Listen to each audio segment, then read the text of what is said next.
শ্রীদাম পরামানিকের বড় ভূতের ভয়। এখন কথা হচ্ছে, জগতে ভূতের ভয় পাওয়া লোকের তো অভাব নেই। তারা দিব্যি খাচ্ছে দাচ্ছে, ঘুরছে ফিরছে, সংসার ধর্ম করছে। তবে রাত বিরেতে অন্ধকারে একলা গেলে একটু বুঝে চলতে হয়। কিন্তু চোরের যদি ভূতের ভয় থাকে তাহলে শ্রীদাম পরামানিকের সমস্যা এটাই। খানদানি চোরের বংশ শ্রীদামের। তার ঠাকুরদা মদন পরামানিক ছিল নাম করা চোর। 10খানা গ্রামের চোর তার নামে কানে হাত দিত। বাবা বগলারও নামডাক কম ছিল না। শ্রীদাম একটু বড় হওয়ার পর বগলা মাঝে মধ্যে তাকে সঙ্গে নিয়ে যেত তালিম দেওয়ার জন্য। বাপের সঙ্গে যেত বলে ভূতের ভয় ততটা ছিল না। চুরি বিদ্যাটা প্রায় আয়ত্ত করেও এনেছিল। বাপ বলতো, তোর ঠাকুরদার মুখ রাখবি মনে হচ্ছে। বাপ মারা যাওয়ার পরই হলো সমস্যা। রাতে একা বেরোলেই যত রাজ্যের ভয় এসে ভর করে। ভূত পেতনি, ব্রহ্মদৈত্য, শাকচুন্নি সবেতেই তার অগাধ বিশ্বাস। অন্ধকারে একা পেলেই ব্যাস। শেষে চুরির চেষ্টা ছেড়ে শ্রীদাম হাটে হাটে তরি তরকারি বেচতে শুরু করেছে। আয়পত্তরও খারাপ হচ্ছে না। গতকাল সে করিমগঞ্জের হাটে বেগুন নিয়ে বসেছিল, বিক্রিও হচ্ছিল ভালো। এমন সময় বংশী পুতচুন্ডু এসে 2 কেজি বেগুন কিনে ব্যাগে ভরে বললেন, বাপ ঠাকুরদার মান সম্মান কিছু রাখলে না বাবু। মদন চোরের নাতি, বগলা চোরের ছেলে চুরিবিদ্যা ছেড়ে হাটে বসে বেগুন বেচছে। ছ্যা ছ্যা। হরিশ সমাদ্দার সাইকেলে যেতে যেতে বলে গেলেন, ঘোর কলি ভায়া, ঘোর কলি। এখনো কত কি যে দেখতে হবে। শুনে শ্রীদামের এমন লজ্জা করতে লাগলো যে বেগুনের দামটা চাইতেই ভুলে গেল। বাড়ি ফিরে মুড়ি খেতে খেতে শ্রীদাম একথা বলতেই তার মা সুশীলা বলল, তা অলেজ্জ কথাটা কি বলেছে শুনি? তোর বাপ ঠাকুরদার কত নাম ছিল, তাদের ঘরের ছেলে কুলধম্ম ত্যাগ করে বেগুন বেচবে, তা আমি কি কোনোদিনও ভেবেছি? বলে কাপড়ের খুঁট দিয়ে চোখ মুছতে লাগলো। ঠাকুমা নড়িবালা পান সাজতে সাজতে আপন মনে বলতে লাগলো, মদনপুরের জমিদার, জমিদার তো না যেন বাঘ। লোকে বলে রাজামশাই দাপটে বাঘে গরুতে এক ঘাটে জল খায়। একদিন ফস করে বলে বসলেন, আমার বাড়িতে যদি কোনো চোর চুরি করতে পারে তবে তাকে মেডেল দেব। বলবেন বা না কেন? বাড়ি ঘিরে 10 ফুটের পাঁচিল, উপরে তার কাটা, পাহারায় বন্দুক হাতে দুটো বিহারি পালোয়ান আর 7টা বাঘা কুকুর। মশা মাছি গলে সাধ্যি কি? রাজামশাই তো বলেই খালাস, রাজ্যের চোরেদের মাথা হেট। সবাই বললে এ অসম্ভব কাজ। 3 দিনের মাথায় হই হই ব্যাপার। রাতে চোর রাজামশাইয়ের আংটি, গিন্নির কানের দুল, মেয়ের নাকের নথ খুলে নিয়ে গেছে।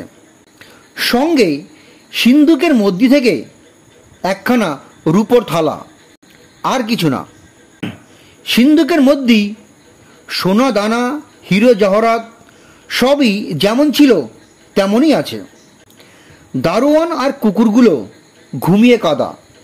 পরদিন রাজামশাই মুখ গোমরা করে কাছারিতে বসে আছেন। নায়েব, গোমস্তা, মুন্সি, মোসাহেব সব তটস্থ। এমন সময় তোর ঠাকুরদা রূপোর থালায় আংটি, দুল আর নথ সাজিয়ে রাজামশাইয়ের সামনে নামিয়ে পেন নাম করে দাঁড়ালো। তারপর ট্যাগ থেকে বের করে তার পাশে রাখল দুটো খৈনির কৌটো। দারোয়ানদের সবাই ভয়ে কাটা। কি সাজা হয় কে জানে, কিন্তু রাজামশাইয়ের মেজাজি আলাদা। উঠে দাঁড়িয়ে একগাল হেসে পকেট থেকে সোনার মেডেল বের করে তোর ঠাকুরদার গলায় দিলেন পড়াইয়া।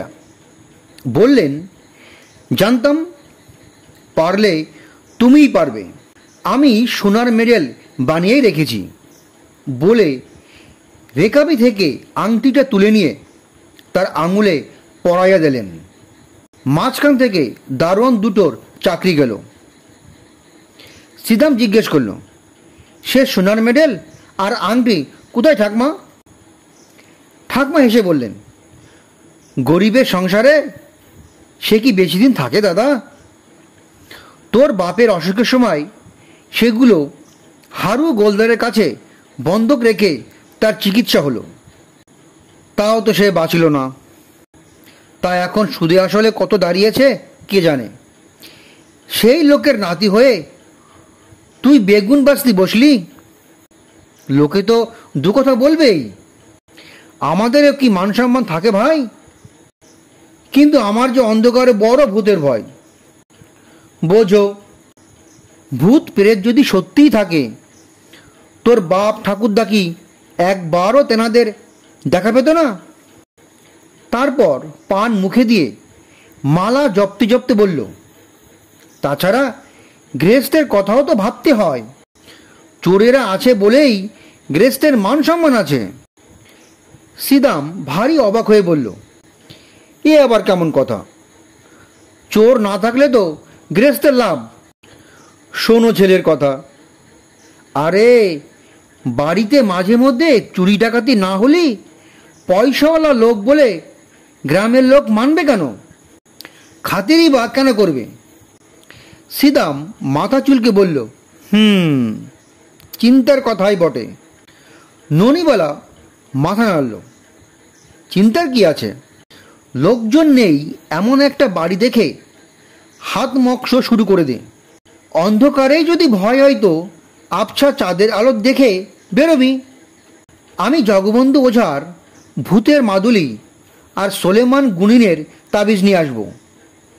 ভূত প্রেত সব বাপ বাপ বলে পালাবে বলে মালা জপতে লাগলো। সেরকম বাড়িও খুঁজে পাওয়া গেল। রতনপুরের হরিপদ মুস্তাফিরা রানাঘাটে বাড়ি কিনে চলে গেছে। তালাবন্ধ, বাড়ি খালি পড়ে আছে। মালপত্র হয়তো কিছুই নেই, কিন্তু হাত মক্স করা যায়। একদিন সিদাম গিয়ে রেইকে কিও করে এলো। দোতলা বাড়ি, জলের পাইপ বেয়ে ছাদে উঠে সিঁড়ির দরজা খুলতে পারলে বাড়িতে ঢোকা যাবে। এক মাঝরাতে সিদাম মা ঠাকমাকে পেন্নাম করে যন্ত্রপাতি নিয়ে হাতে তাবিজ আর মাদুলি বেঁধে বেরিয়ে পড়ল। ভয় যে করছিল না তা নয়, তবে রাম নাম করে আর তাবিজ মাদুলিতে হাত বুলিয়ে বুকের ধরফানিটা একটু কমছিল। হরিপদ মুস্তাফির বাড়িতে পৌঁছে জলের পাইপ বেয়ে উপরে উঠতে কোনো সমস্যা হলো না। কার্নিশ টপকে ছাদে নেমেই বুকটা দমে গেল। বড় বড় গাছের ডাল ঝুঁকে আছে, হাওয়ায় দুলছে। হালকা চাঁদের আলোয় তাদের ছায়ারা কিলবিল করছে ছাদময়। একটা প্যাঁচার ছানা চ্যাঁ চ্যাঁ করে ডেকে উঠল। অনেক চেষ্টায় মন শক্ত করে সিঁড়িঘরের দরজাটা ভালো করে টেনে টুনে পরীক্ষা করে বুঝতে পারল ভেতরে দুটো হুড়কো আর একটা ছিটকানি দিয়ে আটকানো। পোটলা থেকে পাতলা লোহার পাত নিয়ে দরজার ফাঁক ঢুকে একটা হুড়কো খুলে ফেলল সহজে। ছোট্ট তুরপুন দিয়ে দরজায় ছ্যাঁত করে বাঁকানো ছাতার শিক ঢুকে ছিটকানিটা খুলল। সবই বাপে শেখানো। আর একটা হুড়কো খুলতে পারলেই কেল্লা ফতে, কিন্তু সেটাকে কিছুতেই বাগে আনা যাচ্ছে না।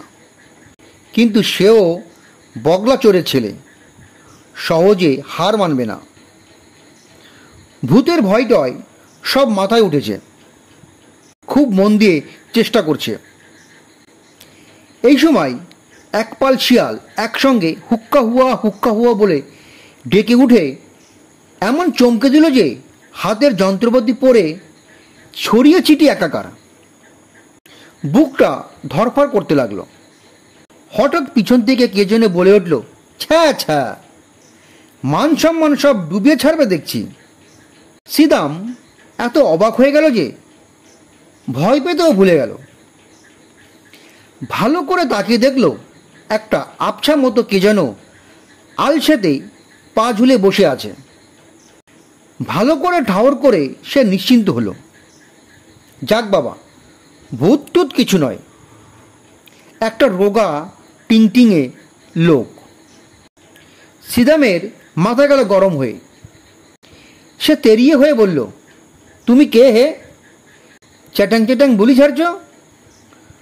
লোকটা শুরুত করে আলসে থেকে নেমে সিদামের সামনে এসে দাঁড়ালো। কেলেপানা, তেলতেলে, লম্বাটে মুখ, গোল গোল চোখ দুটো, লম্বা লম্বা কান, কদম ছাড় চুল।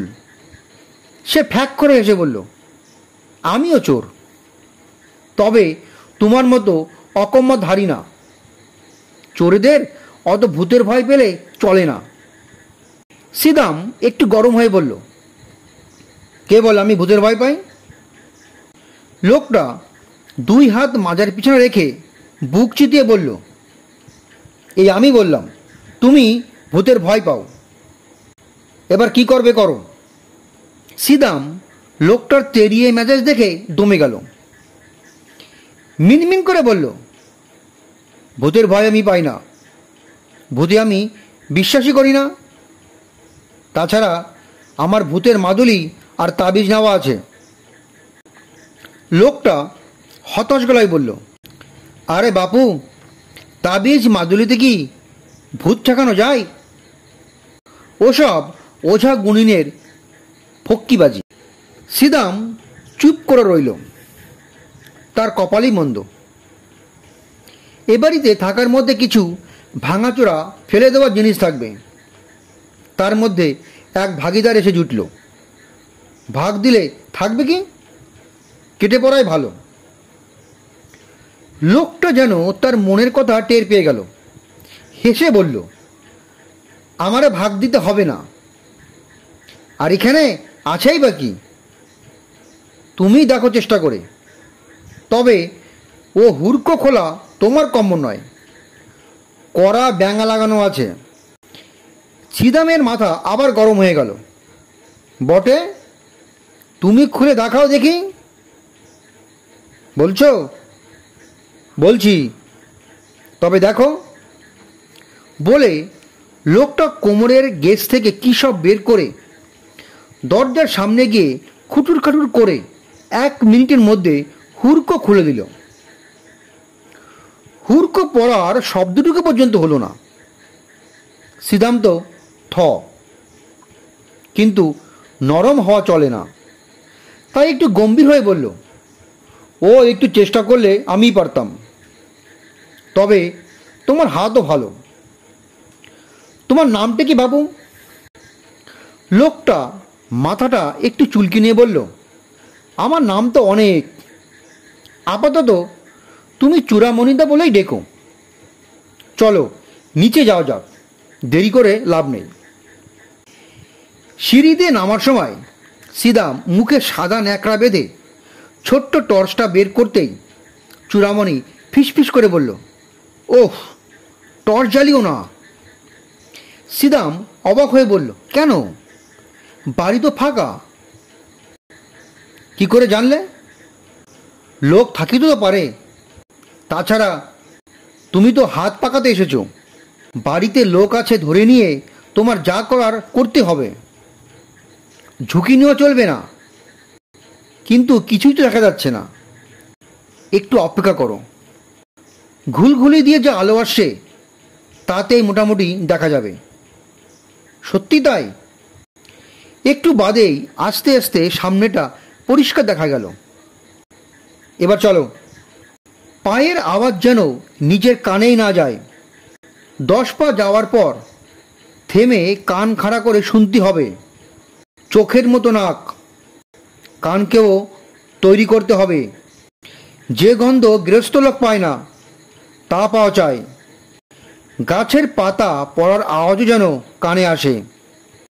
দরকার মতো শ্বাস প্রশ্বাস বন্ধ রাখার অভ্যাস করতে হবে। সহজে হবে না, অভ্যাস করতে হবে।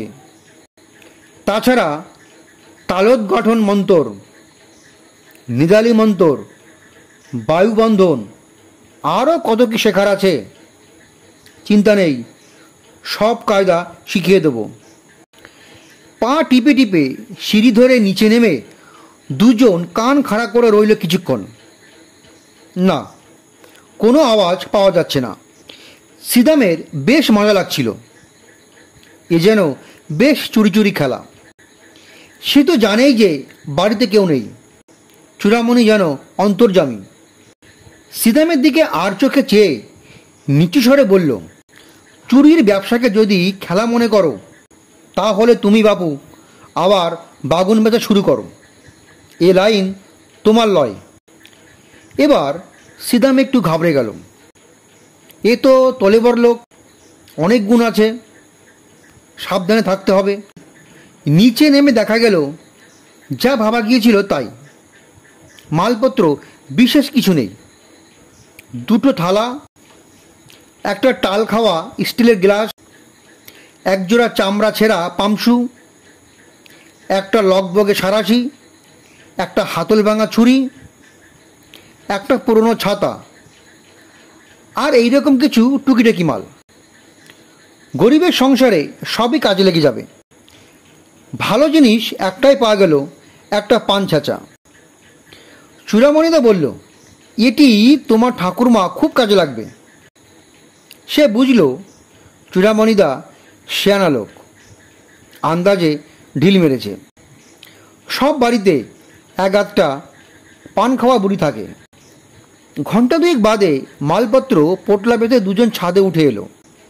চূড়ামণি বলল, রাত কাবার হতে চলল, তুমি পাইপ বেয়ে নামো, আমি পরে আসছি। নিচে নেমে সিদাম দেখল যে চূড়ামণি নিচে দাঁড়িয়ে আছে।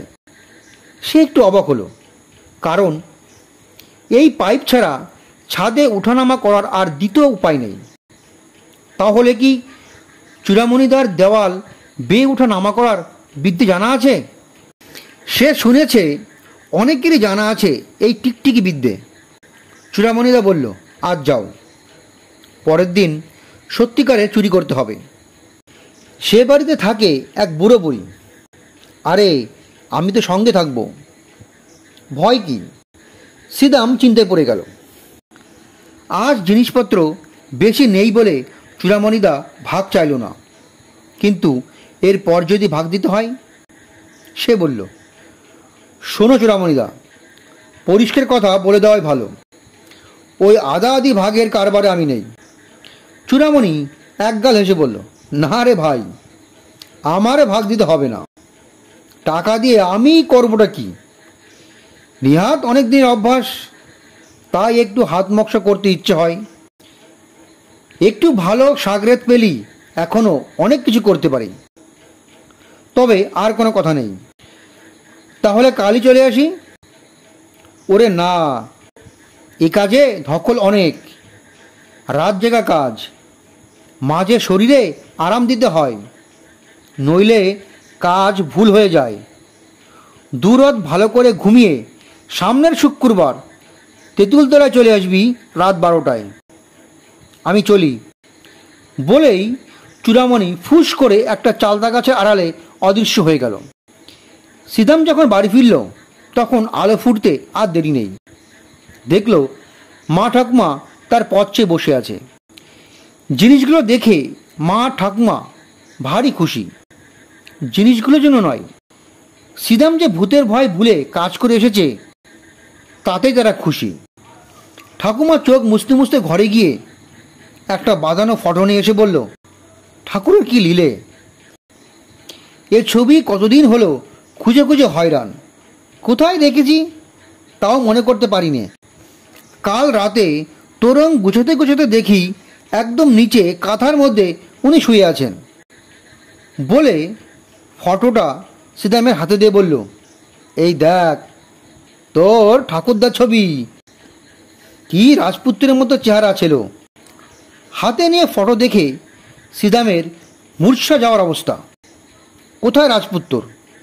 এ তো অবিকল সেই কাল রাতের কেলেপানা, তেলতেলে লম্বাটে মুখ, গোল গোল চোখ দুটো, লম্বা লম্বা কান, কদম ছাড় চুল।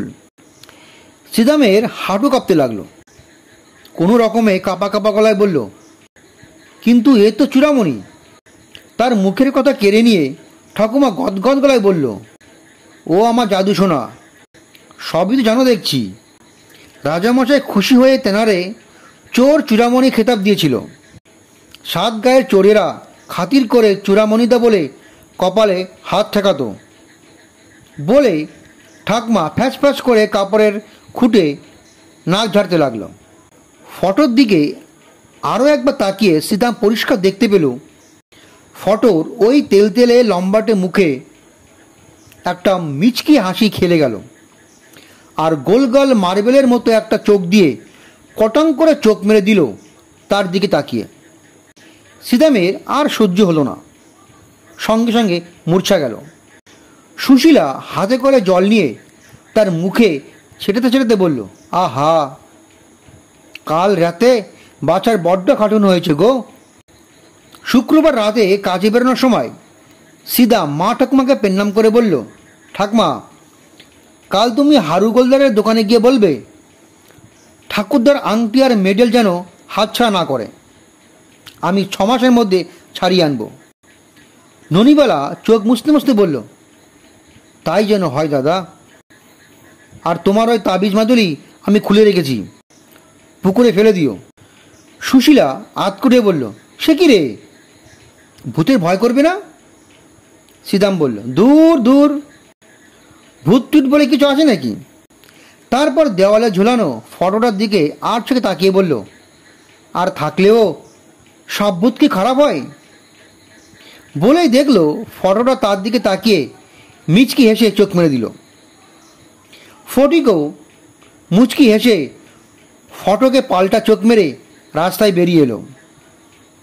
ননিবেলা আর সুশীলা একসঙ্গে বলে উঠল, সাবধানে যেও, দুগ্গা দুগ্গা।